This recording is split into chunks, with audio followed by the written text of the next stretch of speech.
Thank you very much. Good afternoon, everyone.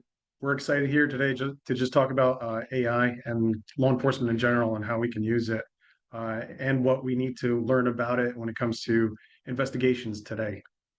So we'll jump right into it for the respect for this time frame that we have, which is short. So imagine you getting a call from a loved one and their voice has been cloned, the image can be faked, and their words can be fabricated. It's not them. So this is a reality that law enforcement across the country is dealing with in regards to deep fakes and synthetic media. Now, the landscape of artificial intelligence is vast. There's a lot to talk about here. There's a lot to cover. And what Ergen and I are going to focus on for this is diffusion models and the utilization of image generation. Now, here in New Jersey, we've seen law enforcement keep pace with technology, and we've kept pace with technology in regards to being able to lower the violent crimes throughout the state. But that doesn't happen just because of technology or AI as we would have here.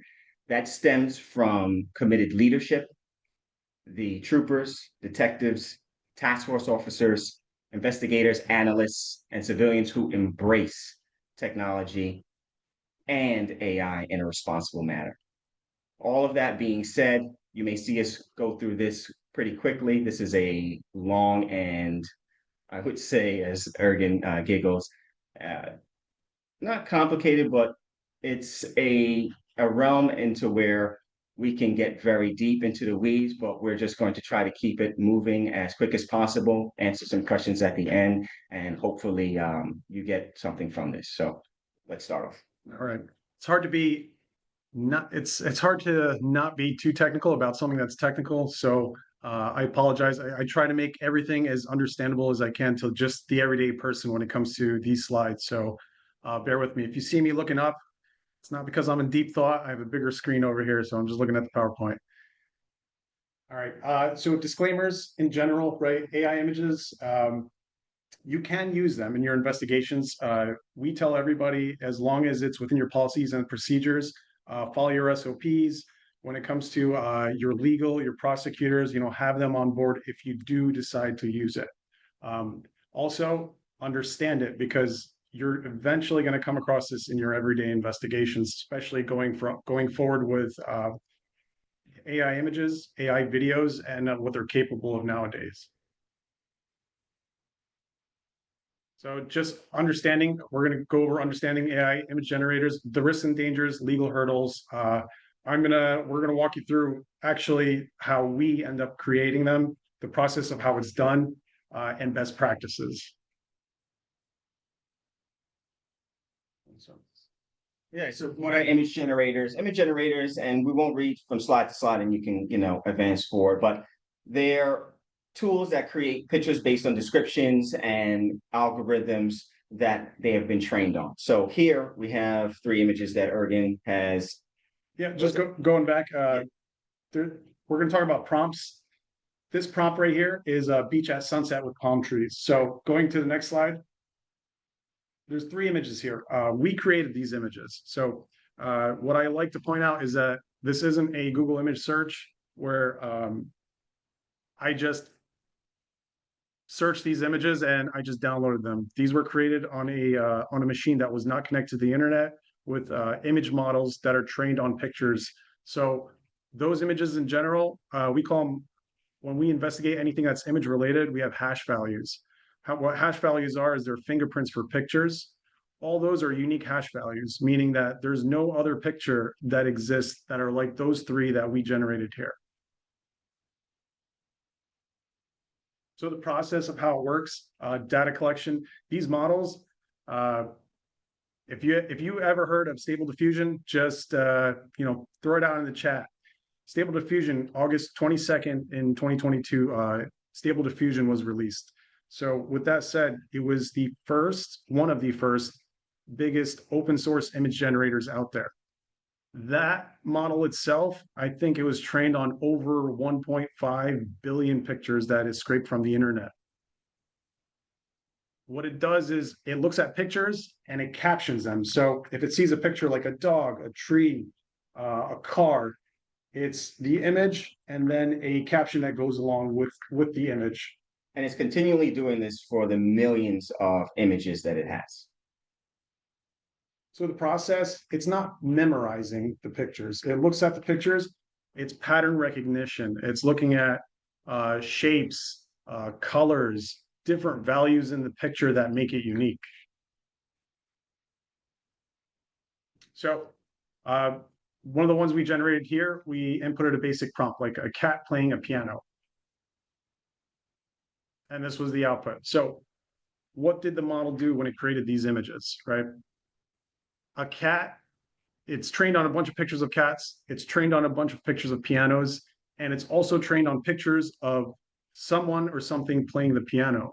So what it does is it tries and combines all these things together that you're prompting it and trying to give you a final output. So we'll go to the next one. Yeah, same thing. Refining is part of the generation process. So it's in the beginning stages where it's reading your prompt and then it's going through this entire database and it's trying to put together these little, whether it's shapes, pictures, smaller pictures, colors, and combining them into one large image. So again, at the end of it, based on everything it knows, it puts together a cat playing a piano. Which is more refined, as you saw in regards to the initial picture. So latent space and magic. Latent space and magic, in essence, as you see here for this slide, you're going to have the model go through a plethora of possibilities and images that it has been trained on, so that when you give it the prompt, a sunset over a mountain, you end up with a refined final image, as you see here. Fine tuning, I really like. So when it comes to these image generators, you can make pictures look like anything, whether it's art, realistic, anywhere in between. When you generate the image, so if we go back one, you saw the Mona Lisa where it kind of looked like it was just sketched out, or with whether it's like through pencil or crayon or whatever it is, you can have an AI image model refine it and actually turn it into a masterpiece. So like your kids, they give you a picture of a crayon drawing, you can actually use AI image models and turn it into something much more complex and in depth. I want to say better, but I didn't want to offend anybody. Yeah. So controlling styles is really important when it comes to different models. So depending on if you're using it for law enforcement to create an actual persona, or if you're using it for something non-law enforcement related, something artistic, depending on what model you use, it matters. So you can have models that are trained on artwork that understand things like Van Gogh's artwork. And you can have models that aren't trained on it that don't, like if you were to input the prompt, hey, generate me a picture of something that looks like Van Gogh's artwork, where it might not be able to do it, and which we do have examples of. So the next model, we asked it for a specific style of pictures in Van Gogh, and we ended up with this. So this one, we try and include the model that we use to generate this. This is a Stable Diffusion's Excel model.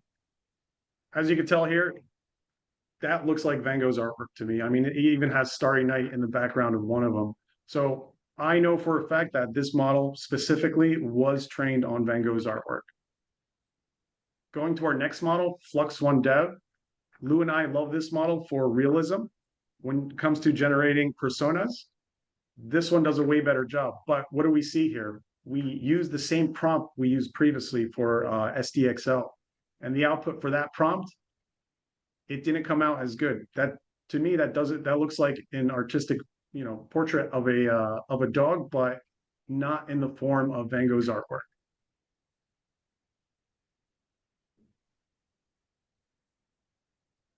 Now we can skip to the next one.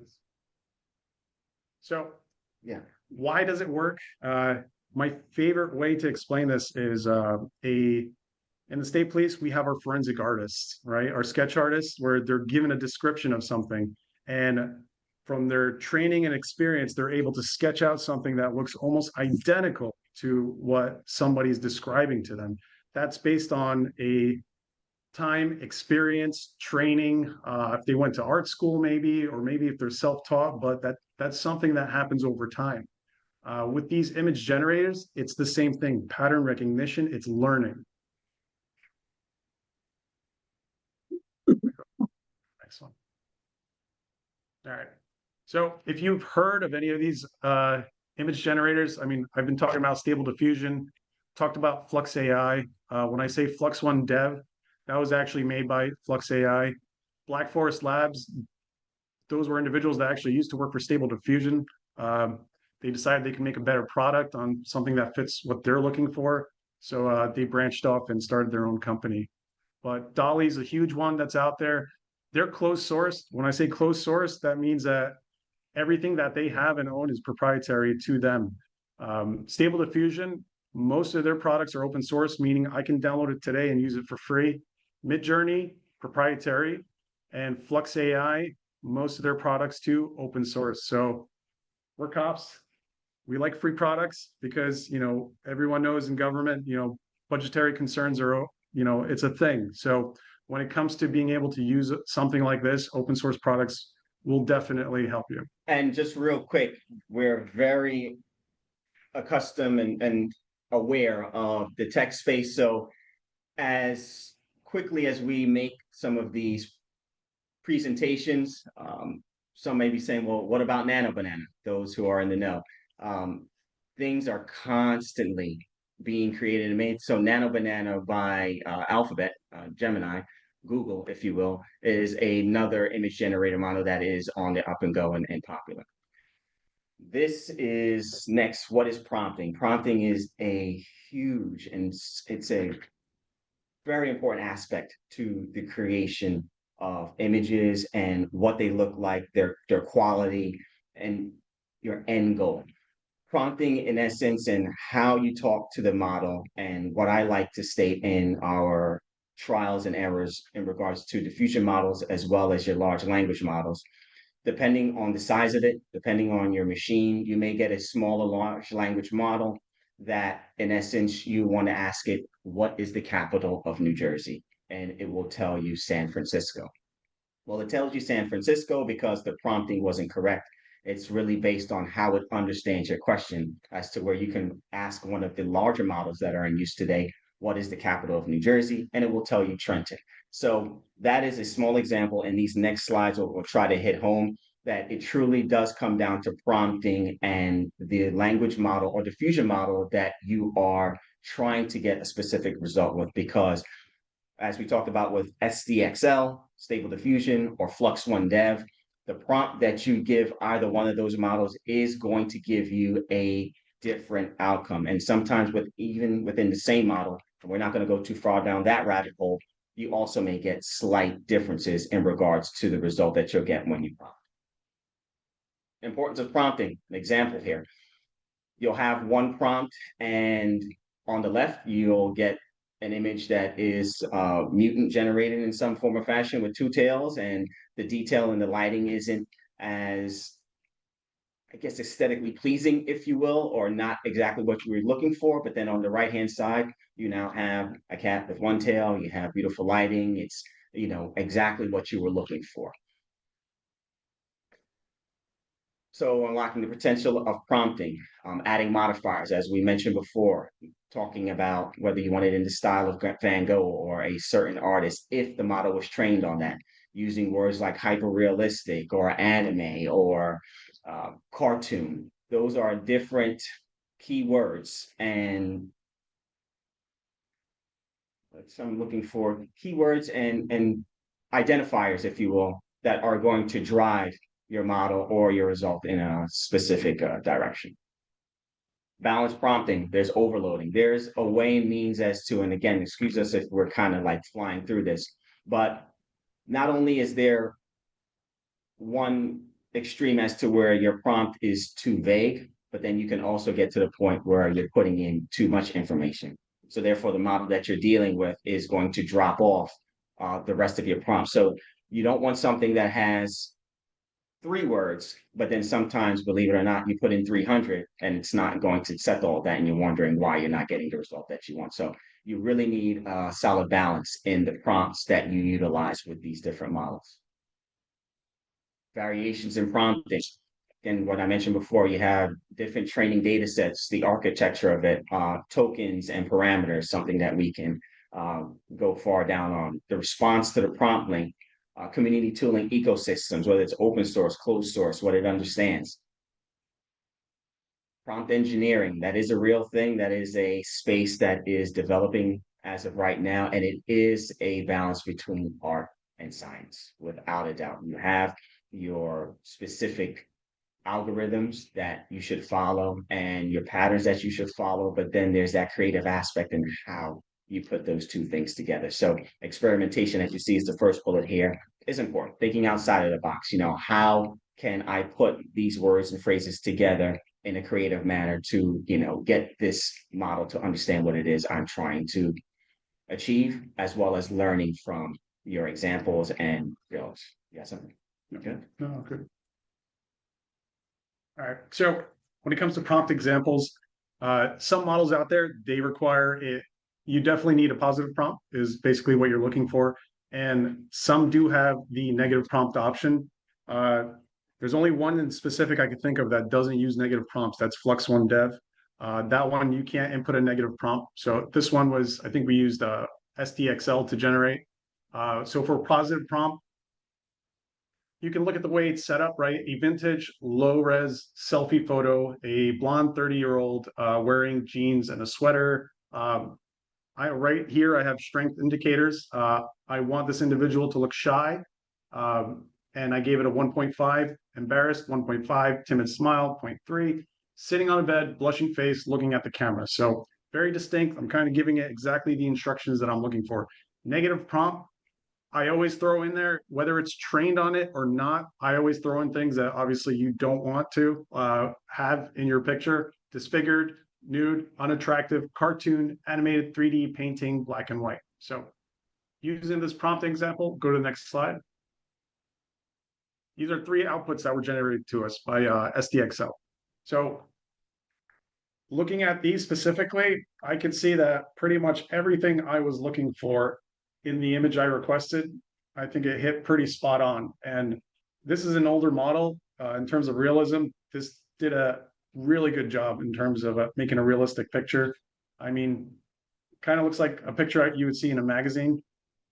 I would say old is a gross understatement. Don't want to make this too long, but again, old in this realm is about 6 months, and this was done over probably 2 years ago. Yeah. All right. So this is ancient. This is far from old. The technology and where these models have gone now, where our capabilities are, and being able to drive them into what we want is far beyond this, as well as this may look to some of you. So good prompts. Photorealistic image of a golden retriever puppy. This is a prompt here. It's solid. It's descriptive, lining out where we want this to go. And here we go. We have what that prompt asks for. All right. So the takeaways from that, be specific. Again, when we're talking about those algorithms, be specific. So visual details, allowing the AI to have creative freedom, but giving it enough to go into that direction. On successful prompts, a dog outside. Now we gave you the prompt, just going real back really quick. All right. Photorealistic image of a golden retriever puppy, so on and so forth. And we have this. Now we have a bad prompt, a dog outside.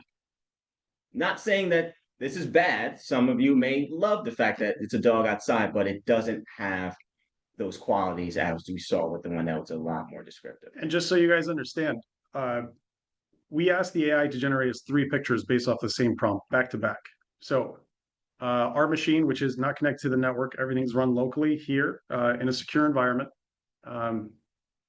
These 3 pictures were generated. Obviously, it gave the AI freedom. We didn't give it any descriptions on what we wanted the dog to look like, and we got 3 different types of dogs here. So bad prompting, too vague, no creative cues, generic results. Why prompting? Quality matters. A good prompt acts as a roadmap to the AI, helping it generate an image that matches your vision. Again, everything that we've been driving home. The more specific you are, but still concise and not writing out an entire essay, is going to help you get the images that you want.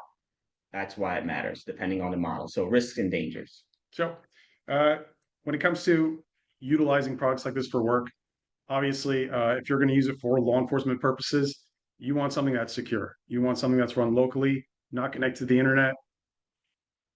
You're good. There's going to be inappropriate content that can be generated. So if you're utilizing sources that are outside your network, a website, you're relying on them to create something based on whatever training data set that they're trained on.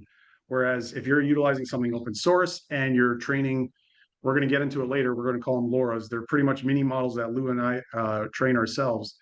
If you're training your own things, you know what you're going to be getting. Whereas if you're using somebody else's product, you might not.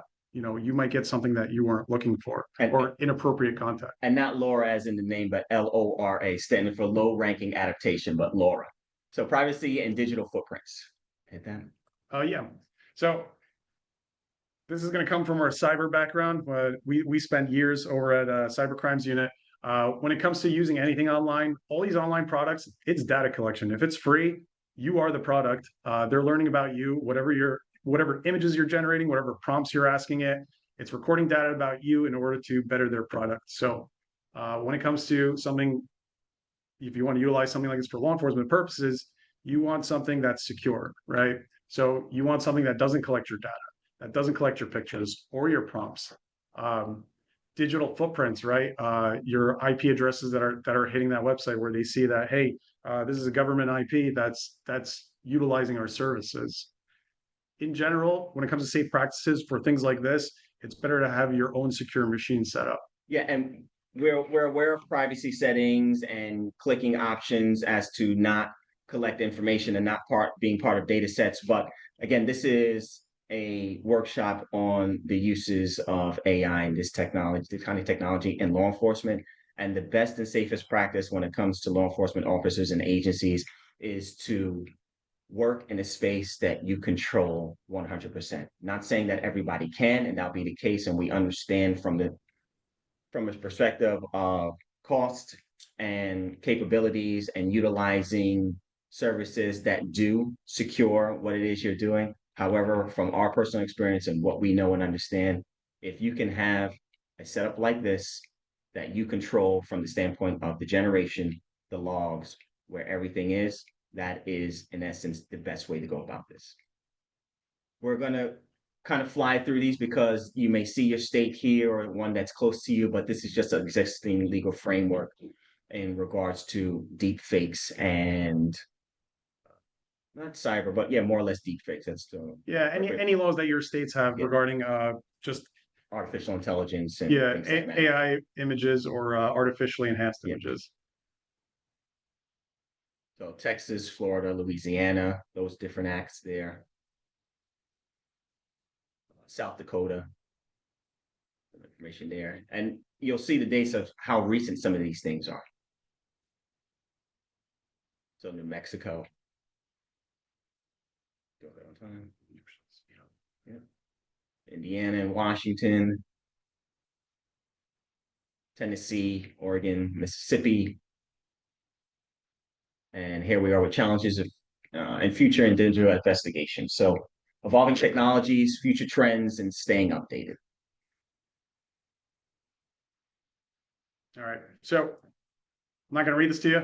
This is everything I'm going to go over real quick right now, just so you guys can kind of have an idea. Again, this isn't a teaching you something, trying to teach you how to do it right now. This is more to let you know that, hey, this is out there and you can teach yourself. I mean, we were able to pretty much gather as many resources as we could online and teach ourselves on how to do this.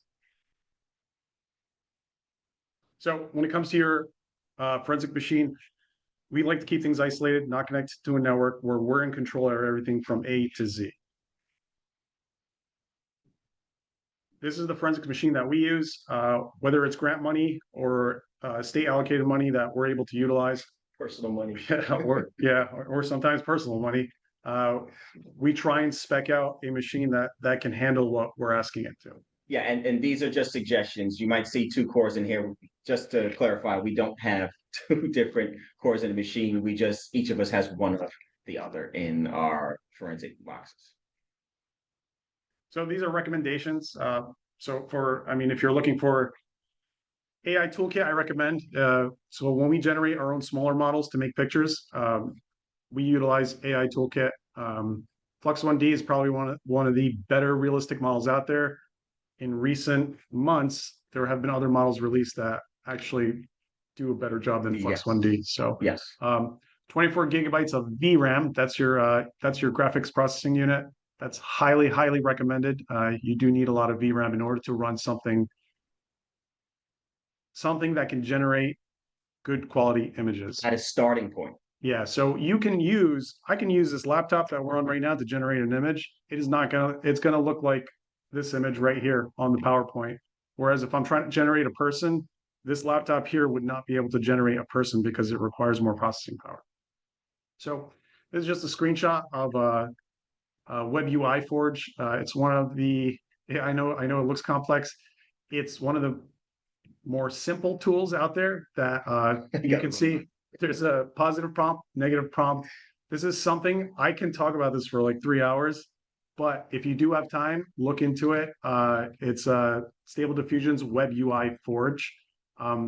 We do have our emails at the end of this. So if you do have questions, especially questions we don't get around to, please email us and we'll be happy to take the time to answer them. Yeah, Ergen's been a lot deeper in the weeds for the past 3 years than I have. And, on the heels of him and catching up to this, when we were reviewing, he said this is not as complicated. And I had to remind him, no, this is complicated. Somebody looking at this isn't going to understand it offhand. However, we will absolutely walk through any law enforcement agency officer that's interested in getting into this and explaining how this works, but this does wonders.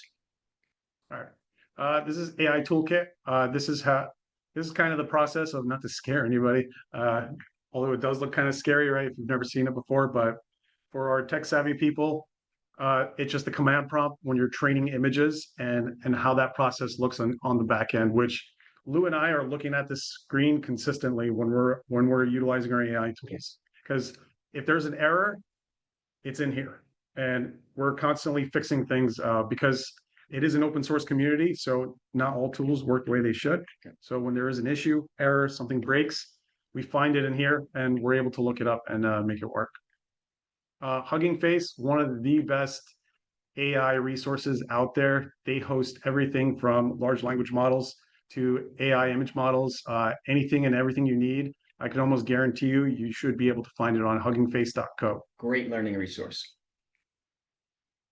Flux 1D, obviously I've talked about this a lot. Black Forest Labs, right? They released this model and it's a really, really good model. And I think a very, very good starting point for anyone that's looking to incorporate this into investigative work. And what you see circled in red is just the size of one of the files in this complete package, which is about 24 gigabytes. So when you're looking to get into something like this, storage is paramount. GitHub, another website you're going to become very familiar with if you dive into this. People are on top of it. Pretty much goes with huggingface.co. All the tools and other resources you're going to be downloading, they're going to be coming from GitHub. And I believe the next one is you walk through the process. Yeah. Okay, so you have everything download, install, train. Now what? So what Ergen's going to do, he did a screen capture of the process of creating an image. So that's going to be the next slide, if I remember this correct. Yeah, based on time, my speed through this. Okay. Just because I want to make sure I understand, we answer as many questions as possible towards the end. I might kind of skip through this video a little bit. I'm just running the batch script right now to get everything started. Once it starts up, Batch script, he's installing. Yeah, so it's starting up the web user interface, which it just looks like a website. It fires up on your browser. It connects via the local IP address on your computer via that port number 7860. It can change, but right now I'm giving it a basic prompt. I have my model already loaded, a picture of a giraffe. I'm playing with these settings here that I told you I could talk about for hours, but I'm not gonna kill you with that. And again, once downloaded, this is something that you can run locally, not connected to any outside source whatsoever. Yeah. So, all right. So I prompted a picture of a giraffe. I got a pretty decent picture of a giraffe. And now I wasn't happy with this giraffe because it did not have a hat. So there's a feature called InPaint where if I don't like the way a picture looks, or if I want to change a small section of that picture, I can select it and have it regenerate and insert an additional prompt that'll actually take that picture and start adding whatever it is I want. So I ended up selecting it, and you can see that I was able to generate a hat on top of this giraffe. If you want to change colors, you can, all you got to do is change the prompt. And I changed this one to a picture of a giraffe wearing a purple hat. And this is what I got. Key point takeaways is that the basic picture of the giraffe remains similar or the same. And in regards to time and generation, depending on the picture, the quality, what you're trying to change, you can take anywhere from 30 seconds, a minute, up towards a minute and more than a minute, like sometimes like 5 minutes. And Yeah. again, depending on your hardware, software, what you ask it. So this is great, right? It's a picture of a giraffe, and you're probably wondering, what good is this to law enforcement, right? Why is a giraffe with a purple hat? What is that going to help me in terms of law enforcement? So next video, again, I'm gonna skip through this real quick. This is a personal model that I trained on myself. I took pictures of myself. I generated a smaller model set that works together with Flux One Dev. And I can change myself to whatever I need. So when it comes to social media, let's skip on this one. There we go. All right. So the prompt is kind of long. I think this is recorded, so you can always go back, zoom in on this, take a good look at the prompt that I used when I generated pictures of myself. So if I want to make myself younger, if I want to change myself to a young 11-year-old girl or a 30-year-old woman, whatever persona I want to take on, or if I want to change facial features for myself, or maybe I'm doing an online operation and I need pictures and I need the model to be based on me, and this is what I can use. So I'm not going to have you sit here, wait for this to load. So this is a model that was trained on me. And by prompting it, I asked to change my age, change my gender, and I made it at a Christmas party, at a family Christmas party. So the second part of this, what I do is, all right, I'm not happy with the clothing. Maybe I want to, I don't know, change the white shirt to a pink sweater or black sweater. Whatever it is that you're looking for, anything is possible. And sometimes you might need multiple generations to get what you're looking for. But nowadays, the new models that are out there, they're really good and they're very accurate. Now, to give a little bit of perspective on this, again, this is an older presentation. And yes, aware that there are models out there now that are available to the public. Nano Banana, I mentioned that are doing these things. Remember, these were done months and years ago before those things were available. So we are, in essence, trying to stay ahead of the curve and pretty much perform the task and the outcomes that you're seeing now publicly. All right, go to the next one. All right. That's, if you didn't notice, that's Lou. Yeah, so these are images that will generate and generated for the purposes of this presentation showing what we can do locally. And some of these you can tell it's got that AI look to it where it's like really good. And some of them we generated to make it look like make them look like older pictures that were taken on a phone.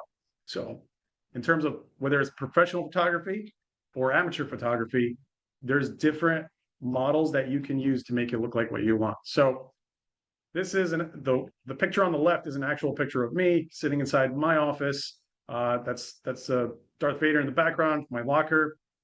That InPaint feature that I showed you where you select an area and you regenerate, I used it on a real picture. So the real picture's on the left. I selected myself. I said, turn me into a 20-year-old woman. And that's the middle image result. And then I said, all right, let me make myself younger, turn me into, I think I used like an 8-year-old girl.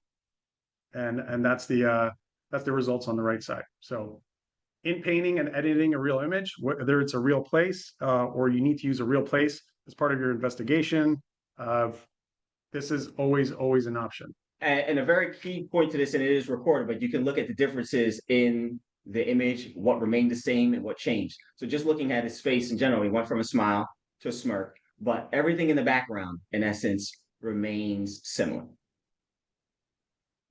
I like to throw this in. We're not going to get into videos because we could make this presentation probably like a few hours long if we really wanted to. But I'm trying to burn through this. Video is also an option nowadays. So I took that middle image and just wanted to breathe a little life into it.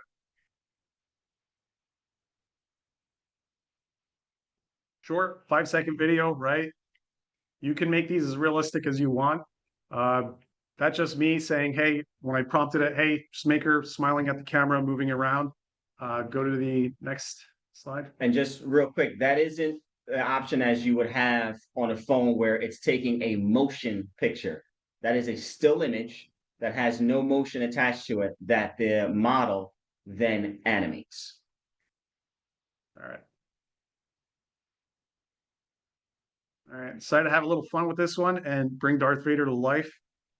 I didn't know if it would be capable of doing it because it all depends on the model, but the model was actually able to make Darth Vader move and swing the lightsaber around, which I thought was pretty cool.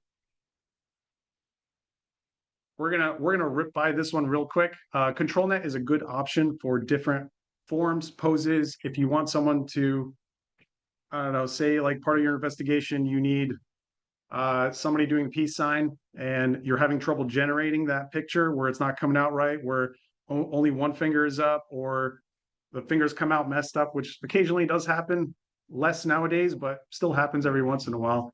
You can control that using the ControlNet option. Or different poses. So you want somebody pointing in a specific direction, looking in a specific direction, dancing, walking, running. This is basically what it does with different images. That's ControlNet. So real quick, as we're about to round this out, AI or human? Human. You could type it into the chat if you guys want. Yep. AI or human? AI. AI or human? AI. AI or human? AI. How well are you doing so far? AI or human? Human.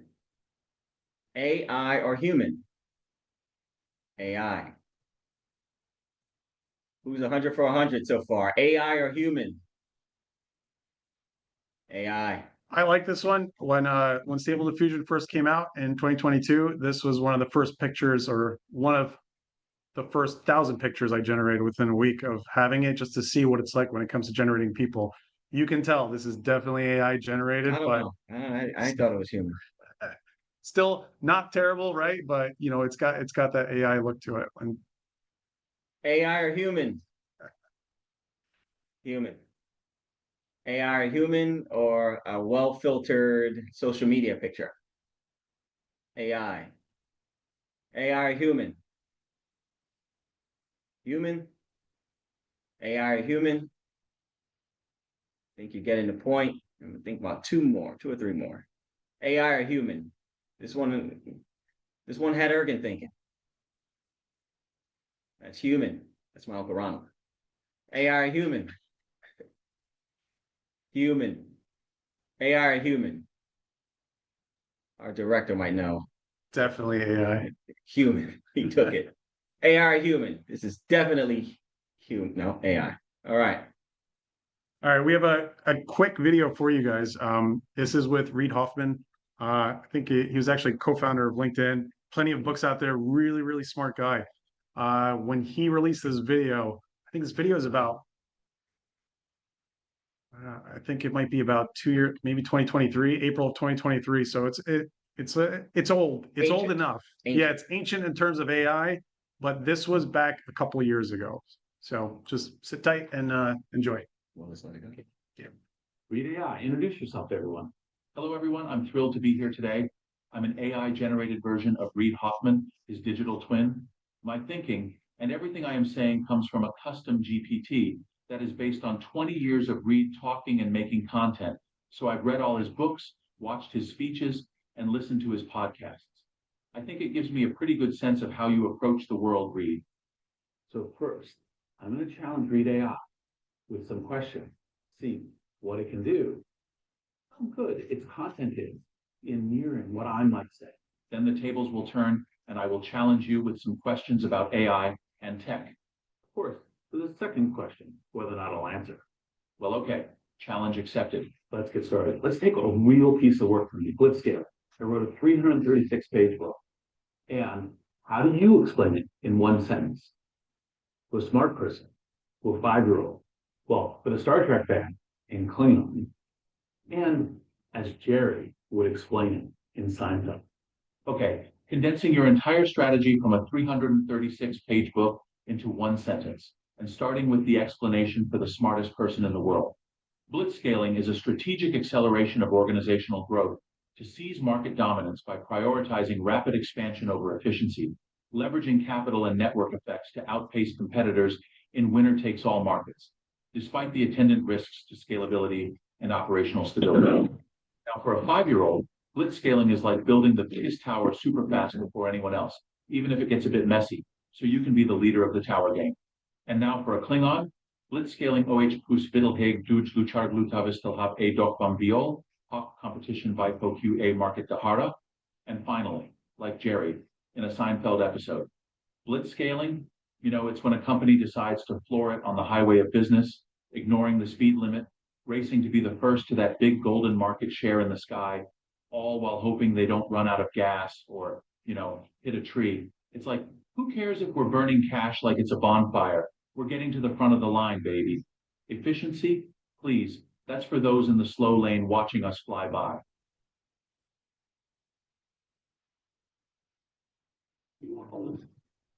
Read AI? All right, so we'll open it up for Q&A. Any questions you guys have? Some of you had some really good questions in the chat. Obviously, we want to save them till the end. So whatever questions you got, please throw them at us. We'll answer them the best we can.